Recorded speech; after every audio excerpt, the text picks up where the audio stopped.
कल उत्तर प्रदेश की सबसे बड़ी परीक्षा यूपी बोर्ड की हाई स्कूल और इंटरमीडिएट परीक्षा की शुरुआत होने जा रही है। यह परीक्षा 18 फरवरी से शुरू होकर 12 मार्च 2026 तक चलेगी, जिसमें कुल 53,000 से अधिक आपको बता दें स्टूडेंट शामिल होंगे। परीक्षा को नकल विहीन बनाने के लिए 8,037 परीक्षा केंद्रों पर सीसीटीवी कैमरे लगाए गए हैं। राजधानी लखनऊ के माध्यमिक शिक्षा निर्देशालय में राज्य स्तरीय कंट्रोल रूम में भी बनाया गया है, जिसका उद्घाटन माध्यमिक शिक्षा मंत्री गुलाबो देवी ने किया है। इस कंट्रोल रूम के माध्यम से उत्तर प्रदेश की 75 जिलों में परीक्षा केंद्रों की निगरानी की जाएगी और एक टोल फ्री नंबर भी जारी किया जाएगा, जिससे किसी भी प्रकार की परेशानी की रिपोर्ट की जा सकेगी। माध्यमिक शिक्षा की कल बोर्ड की परीक्षा शुरू हो रही है। लगभग 53 लाख से भी ज़्यादा कहीं ना कहीं बच्चे इस बार हाई स्कूल और इंटर में बोर्ड परीक्षा में प्रतिभाग लेंगे और साफ तौर पे नकल ना हो सके, पेपर लीक ना हो सके, तमाम चीज़ों को लेकर कंट्रोल रूम का आज उद्घाटन किया गया। और क्या क्या तैयारी है इस बार बोर्ड परीक्षा को लेकर, हम संयुक्त निदेशक से ही बात करते हैं, नौटियाल जी से। सर, विवेक सर, किस तरह की तैयारी है और पिछली परीक्षा में इस बार क्या बदलाव किया गया? अगर मैं लखनऊ राज्य स्तरीय कंट्रोल रूम की बात करूं तो गत वर्षों में हम करीब 53-54 कंप्यूटर के माध्यम से 75 जनपद को देखते थे। इस वर्ष हमने आच्छादन को वृद्धि की है, हमने 70 कंप्यूटर लगाए। अर्थात हमारा आशय ये कि प्रत्येक जनपद का एक कंप्यूटर पे इसको देखा जा सके। तो एक तो हमने प्रशासनिक दृष्टिकोण से और इसको निगरानी के दृष्टिकोण से एक तो हमने आच्छादन की वृद्धि की है यहाँ से। और जितने हमारे यहाँ पर कंप्यूटर ऑपरेटर्स और मंडल प्रभारी हमने बनाए हैं और पालीवार क्लास 2 के अधिकारी बनाए, तो ये हमने उनके कार्य और दायित्वों का निर्धारण किया। 12 तारीख से हमने यहाँ इस कंट्रोल रूम को प्रारंभ कर दिया था और प्रारंभिक तैयारी में हम ये देखने लगे थे कि जो जो परीक्षा केंद्र है वहाँ पर चाक चौबंद व्यवस्था हो जाए। यथा सभी जगह सीसीटीवी लग रहा है, सीसीटीवी पे हम देख पा रहे हैं, पहुँच पा रहे हैं या नहीं पहुँच पा रहे। स्ट्रॉन्ग रूम उन्होंने गठन कर लिया। स्ट्रॉन्ग रूम में जो अलमारियाँ हैं, क्या 4 अलमारियों की व्यवस्था कर ली है या नहीं कर ली है। जो गेट है, गेट पे ठीक से उसकी सुरक्षा की व्यवस्था है। बच्चे यदि अपना सामान लाते हैं, जिन्हें निर्देश होता है कि यदि कोई इस प्रकार का सामान लाए जो कक्षों में नहीं ले जा सकते, उन्हें बाहर रखने के लिए क्या कक्ष है या नहीं आदि, तो डिस्ट्रिक्ट कंट्रोल रूम से हमने बात प्रारंभ करना शुरू कर दिया था। केंद्र व्यवस्था को उसे केंद्रों तक पहुँचे कर दी थी। तो आज हम इस तैयारी पे आ गए कि हमारे 75 कंप्यूटर ऑपरेटर्स आज देख रहे हैं, चूँकि कल से परीक्षा है तो प्रश्न पत्र जो पहुँच गए, तो जो स्ट्रॉन्ग रूम है वहाँ पर बाकायदा वो सील है या नहीं है, इस चीज़ को देखा जा रहा है। सचल दल वहाँ पर पहुँच रहे हैं या नहीं पहुँच रहे, इस चीज़ को आज फोकस किया जा रहा है। और हम प्रशासनिक रूप से ये तैयार हैं कि इन केंद्रों को प्रत्येक 8,033 केंद्रों तक हम पहुँचें और विशेष ध्यान हम संवेदनशील और अति संवेदनशील पे केंद्रों पर दें। जहाँ सेट एक अलग रखा गया है बच्चों के लिए। हाँ, जहाँ तक आपने मुझसे पूछा था इस वर्ष क्या नवीन चीज़ की गई है बोर्ड परीक्षा के सापेक्ष, उसके संदर्भ में तो 2 चीज़ें मुख्यतः मैं आपसे कहना चाहूँगा।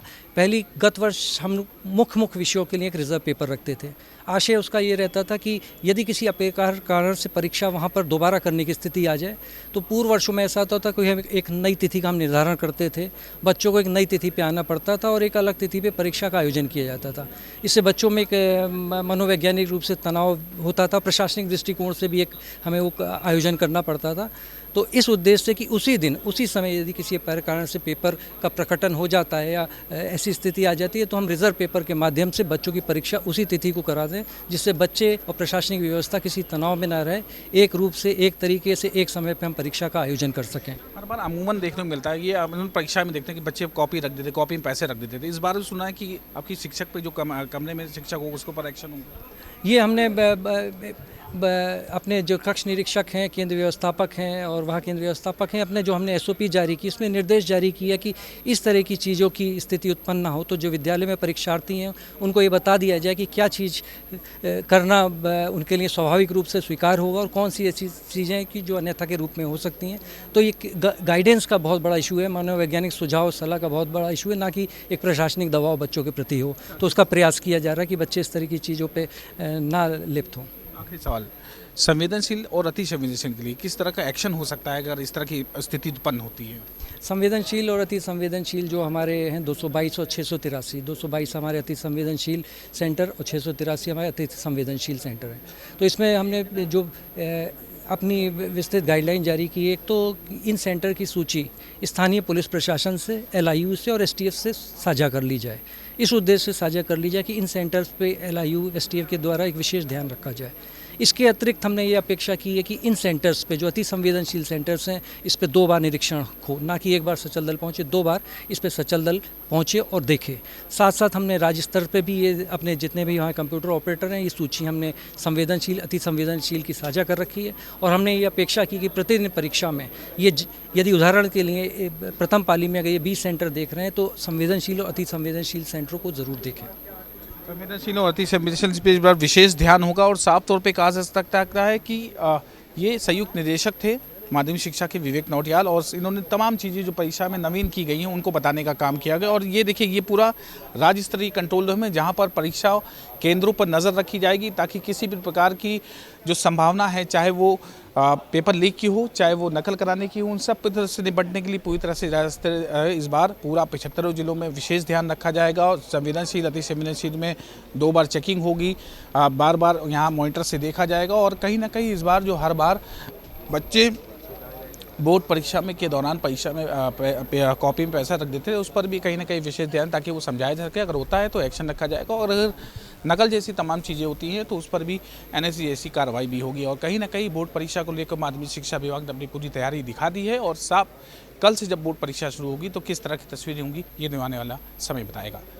कैमरा पर्सन दानिश शाह, तेन सिंह, ANB न्यूज़, लखनऊ। यहाँ पर एक ऐसी व्यवस्था की गई है जिससे कि नकल को पूर्ण रूप से रोका जा सके और कहीं पर भी कोई जरा सी भी हलचल होती है तो हमें पता लगे।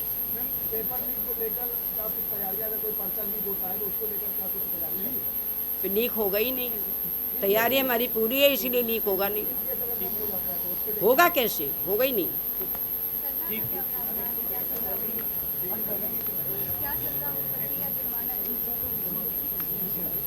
उसके कार्यों के आधार पर जो पहले सजा निर्धारित थी वही है, उस पर एनएसए भी लगेगा, 1 करोड़ का जुर्माना भी पड़ेगा, जेल तो जाएगा नहीं।